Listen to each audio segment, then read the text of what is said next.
अस्सलाम वालेकुम। I hope, मैं उम्मीद करता हूँ आप सब लोग बिल्कुल खैरियत से होंगे। तो मैं एक मेरा एक्सपीरियंस है अमेज़न होलसेल में ऑलमोस्ट 3 साल से ज़्यादा हो चुके हैं। तो अल्हम्दुलिल्लाह अर्निंग भी है, फिर एक्सपीरियंस भी है। तो यूट्यूब प्रेजेंस पहले नहीं थी, अभी यूट्यूब प्रेजेंस को स्टार्ट कर रहे हैं। जितना हो सके आप लोगों तक अच्छा कंटेंट पहुंचाएंगे। तो मेरी आज की पहली वीडियो में जो ये मैं सीरीज़ स्टार्ट कर रहा हूँ, इसमें पहली जो वीडियो है उसका टॉपिक है एक्सप्लोरिंग अमेज़ॉन बिज़नेस मॉडल्स। ठीक है। तो इस प्रेजेंटेशन में, इस पहली वीडियो में हम लोग 3 बिज़नेस मॉडल्स के बारे में आपको बताएंगे जो अमेज़ॉन पे पॉसिबल हैं, जो लोग अमेज़ॉन पे करते हैं और लोग उससे अर्न कर रहे हैं। ठीक है। और उनमें से सबसे पहले आ जाता है प्राइवेट लेबल बिज़नेस। ठीक है। And second one is Amazon wholesale business and third one is Amazon retail online arbitrage. तो मैं आपको इन सब के बारे में ब्रीफली, यानी इन सब से मुराद के प्राइवेट लेबल के बारे में आपको ब्रीफली बताता जाऊंगा, और होलसेल के बारे में मैं ज़्यादा बताऊंगा क्योंकि मेरी मेन फील्ड वही है। ठीक है। तो प्राइवेट लेबल में जिस तरह से आप स्लाइड पे भी देख सकते हो, आइडिया रिसर्च सबसे पहले तो प्रोडक्ट हंटिंग होती है, यानी ब्रेनस्टॉर्मिंग है, रिसर्चिंग है पोटेंशियल प्रोडक्ट के लिए। तो यानी आप अगर ख़ुद नहीं कर सकते हो, आप एक वर्चुअल असिस्टेंट हायर करते हो, या आप इसको आउटसोर्स करके आप इस प्रोडक्ट को बाय कर सकते हो। ठीक है। यानी मेन चीज़ जो प्राइवेट लेबल में है वो एक प्रोडक्ट है जिसको हम यहाँ पे आइडिया रिसर्च कह रहे हैं। ठीक है। एंड देन हम प्रोडक्ट डिज़ाइन एंड प्रोटोटाइपिंग, यानी design and create product prototype with manufacturer और सप्लायर। तो हम जो प्रोडक्ट हंट करते हैं उसके कंपटीटर को देख के अमेज़ॉन पे, फिर उसके अकॉर्डिंग हम चाइना से मोस्टली सभी लोग प्राइवेट लेबल की सोर्सिंग करते हैं, क्योंकि वहाँ पे लेबर और ये सब कुछ यानी सोर्सिंग इजी है, वहाँ पे मैन्युफैक्चरिंग कॉस्ट कम है। तो सभी की कोशिश यही होती है कि वो वहाँ से चाइना से करवाएं, और फिर वो यानी जो भी उनके प्रोडक्ट होती है उस सारे सबको एनालाइज़ करके फिर अपने मैन्युफैक्चरर को बताते हैं कि हमें ये चीज़ चाहिए। फिर उसके अकॉर्डिंगली उनका मैन्युफैक्चरर उनको तैयार करके देता है। ठीक है। अगली चीज़ है, यानी फिर उसके बाद जब वो उधर तैयार हो रही होती है तो इधर साथ में फिर प्रोडक्ट लिस्टिंग एंड लॉन्चिंग का प्रोसीजर भी साथ में स्टार्ट हो जाता है। डमी लिस्टिंग्स क्रिएट करते हैं लोग, यानी यहाँ पे लिखा है जिस तरह से आप पढ़ सकते हो, create an Amazon listing and launch your private label product including developing marketing strategies to attract your target audience. तो प्राइवेट लेबल में आपको बहुत ज़्यादा बजट चाहिए होता है। पाकिस्तान में तो लोग यानी कुछ कोर्स सेलर्स जो हैं, कुछ ऑर्गेनाइजेशंस, वो बताती हैं कि थोड़े से पैसे चाहिए। थोड़े से मुराद वो कहते हैं $10,000 $15,000 से आप स्टार्ट कर सकते हो, लेकिन इन 15,000 या $20,000 से 10 तो शायद नहीं है, लेकिन 15,000 $20,000 जो कि बहुत कम है प्राइवेट लेबल के लिए। प्राइवेट लेबल में आपको बहुत ज़्यादा ब्लीडिंग करनी होती है, आपको एड्स रन करनी होती हैं, आपको प्रोमोज चलाने होते हैं, आपको डिस्काउंट्स देने होते हैं। तो आप इस सब में ब्लीडिंग कर रहे होते हो, आप बहुत ज़्यादा अमाउंट स्पेंड कर रहे होते हो, तो आप थोड़े बजट के साथ जा ही नहीं सकते। और इसमें सक्सेस रेशो भी बहुत कम है, 30% है, ऑलमोस्ट 70% इसकी, यानी 30% सक्सेस है, 70% फेलियर के चांसेस हैं, फेलियर के। तो स्टिल जिसके पास बहुत अच्छा पैसा है, जो लोग अफोर्ड कर सकते हैं, वो अपनी सारी कैलकुलेशंस करके जाते हैं। कुछ लोग कामयाब भी होते हैं, कुछ लोग नहीं हो पाते, तो वो उनके बजट के अकॉर्डिंग है। वो अगर उनका बजट अच्छा है तो वो कर लेते हैं। ठीक है। मेरी नेक्स्ट स्लाइड में मैंने होलसेल के बारे में लिखा है यानी होलसेल की तरफ मैं आ जाता हूँ। अमेज़ॉन होलसेल बिज़नेस जो कि मेरा मेन डिपार्टमेंट है होलसेल, यानी इसमें हम सोर्सिंग करते हैं प्रोडक्ट्स ब्रांड से और डिस्ट्रीब्यूटर से। तो होलसेल बिज़नेस जो है वो है प्राइवेट लेबल बिज़नेस जो था वो आप अपना खुद का एक ब्रांड बनाते हो। जो होलसेल बिज़नेस है आप ब्रांड्स और डिस्ट्रीब्यूटर के पास जाते हो और उनको कहते हो कि हम, यानी उनसे आप अप्रूवल लेते हो रीसेलिंग के लिए। उनको कहते हो कि हम आपकी प्रोडक्ट रीसेल करना चाहते हैं अपने रिटेल स्टोर पे, जो कि आपका ऑनलाइन रिटेल स्टोर होता है अमेज़ॉन पे, ठीक है।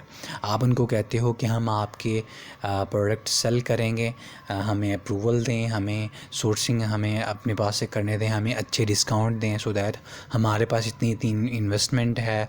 तो ये स्टेप्स होते हैं। तो आप उनको कन्विंस करके, ब्रांड्स को कन्विंस करना मुश्किल होता है एज़ कम्पेयर टू डिस्ट्रीब्यूटर्स।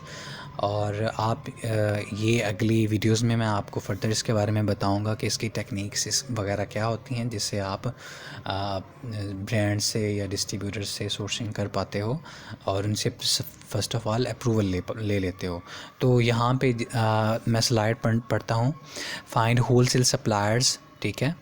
तो research and find reputable wholesale suppliers that offer high quality products at competitive prices।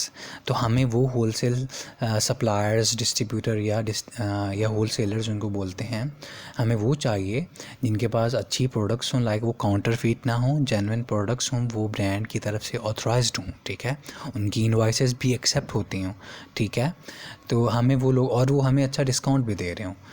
Discount तो इनिशियली कोई भी नहीं देता, लेकिन आप जब उनसे बात करते हो, उनके सेल्स रिप्रेजेंटेटिव से आप निगोशिएट करते हो, उसको बताते हो कि हम इतने डॉलर्स का आप बिज़नेस करेंगे, हम इतनी परचेजिंग करेंगे, तो वो आपको डिस्काउंट देते हैं। आपको बस अपनी सीरियसनेस शो करवानी है उनको, ठीक है। और फिर प्रोडक्ट सिलेक्शन की तरफ आ जाता है, यानी वो फिर आपको शीट पकड़ा देते हैं, एक एक्सेल शीट या CSV फाइल आपको देते हैं जिसमें से आप हंटिंग करते हो। हंटिंग करने के बाद इन दी एंड आपको एक अच्छी प्रोडक्ट मिल जाती है और फिर आप उसकी सोर्सिंग यानी की तरफ चले जाते हो और फिर सोर्सिंग के बाद आप उसको अमेज़ॉन पे लिस्ट करके सेल करते हो, ठीक है। तो जिस तरह लिखा हुआ है, choose products that will resonate with your target audience by performing market research and analyze consumer trends. And third slide, product implementation and launch. So इसमें है create an Amazon listing and launch the products including developing effective marketing strategies to attract potential buyers. आपकी मर्ज़ी है, आपके पास अगर पैसे हैं, investment अच्छी है, तो आप ब्रांड्स को ऑफ़र करो कि हम आपके लिए एडवर्टीज़ भी करेंगे, हम आपके लिए ऑडियंस लेके आएंगे, हम डिफरेंट चैनल से ऑडियंस लेके आएंगे, कस्टमर लेके आएंगे। लेकिन ऑलरेडी वो ब्रांड अच्छा खासा बिल्ड होता है, हमें पता होता है कि इसकी सेल्स इतनी आ रही है, तो most of the time sellers जो होते हैं ना, को नहीं करते मोस्ट ऑफ़ द टाइम, उनको ज़रूरत भी नहीं होती और वो करते भी नहीं हैं। अगर आपके पास अच्छा बजट है तो आप अपने ब्रांड को बताएं, यानी ब्रांड को बताएं, तो इससे ब्रांड खुश होता है। और क्योंकि ब्रांड को आपकी लॉयल्टी चाहिए, उनको सीरियसनेस चाहिए। एक ब्रांड जो है, ब्रांड की कोशिश होती है कि उसको वो बंदा सेल करे, उनके प्रोडक्ट्स उनसे लेके वो बंदा सेल करे जो उसके ब्रांड को उसके अपने ब्रांड की तरह ट्रीट करे, यानी उसके ब्रांड को ग्रो करने में हेल्प करे, ठीक है। और अगली स्लाइड पे चलते हैं। आगे मैंने ऑनलाइन आर्बिट्रेज जो थर्ड मॉडल था, मैंने उसके बारे में बताना था।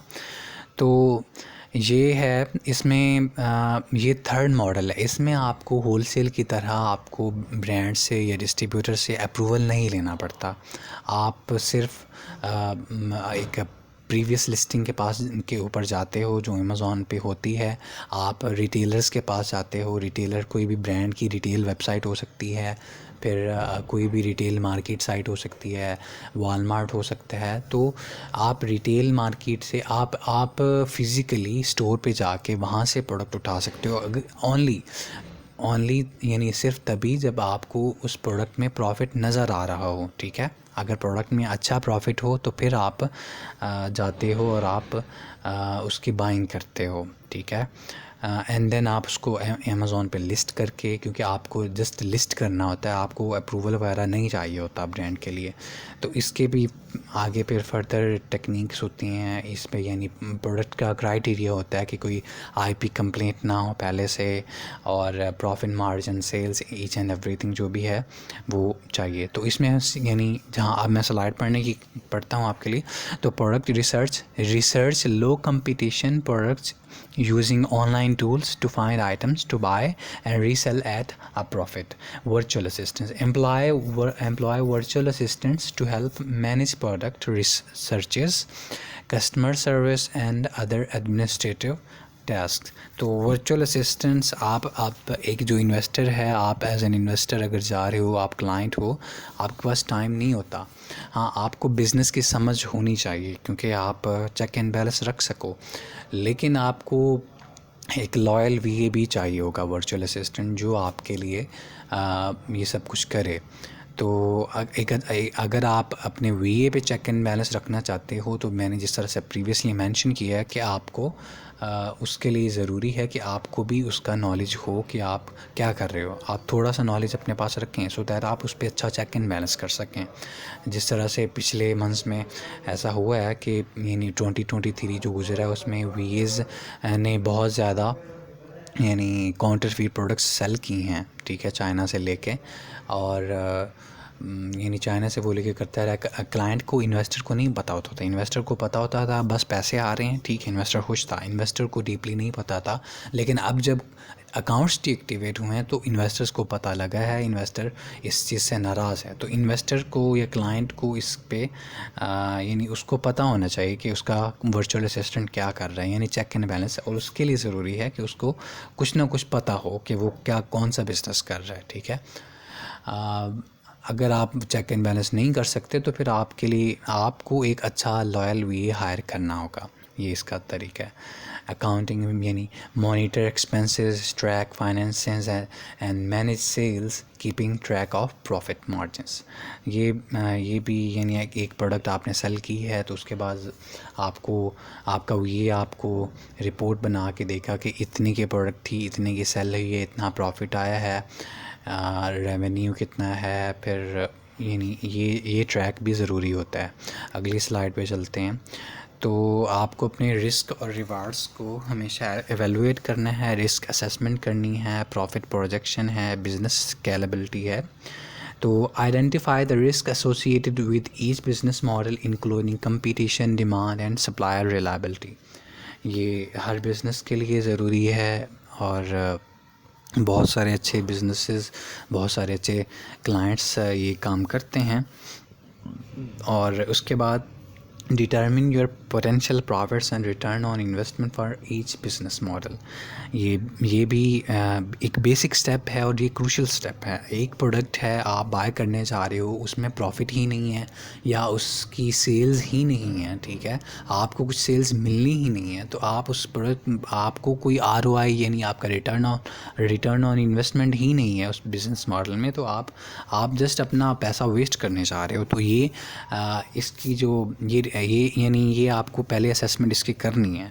फिर स्केलेबिलिटी यानी assess the potential and requirements of scaling up and expanding operations। तो आपको with the passage of time अपने बिज़नेस को स्केल करना है, आपको ग्रो करना है। तो ग्रो करने के लिए क्या क्या रिक्वायरमेंट्स हैं, आपका एक प्लान होना चाहिए कि आपने आगे इसको कैसे कैसे लेके जाना है, ठीक है। अगली स्लाइड यानी बिल्डिंग ए सक्सेसफुल अमेज़ॉन बिजनेस। तो इसमें है प्लानिंग एंड स्ट्रेटजी डेवलपमेंट, यानी create a business plan and develop strategies to attract customers and stand out in the market. Product sourcing and management, source and manage products effectively to maintain a strong product lineup and good supplier relationships. ये मैंने already mention किया कि आपका supplier के साथ, अपने brand के साथ रिलेशनशिप अच्छा हो, ठीक है, ताकि वो आपको डिस्काउंट पे दे, ताकि आपको वो आपको यानी अच्छा कस्टमर सर्विस भी दे। क्योंकि इन केस अगर आपका प्रोडक्ट सही नहीं है, आपका कुछ भी इशू बना है, तो आपको सम टाइम ऐसा बहुत कॉमन नहीं है, लेकिन आपको प्रोडक्ट वापस भी भेजनी पड़ती है। तो वो आपका अगर अच्छा रिलेशनशिप है, आप सब कुछ है, तो आपको इस बिज़नेस में अपने सप्लायर के साथ रिलेशनशिप अच्छा रखना है।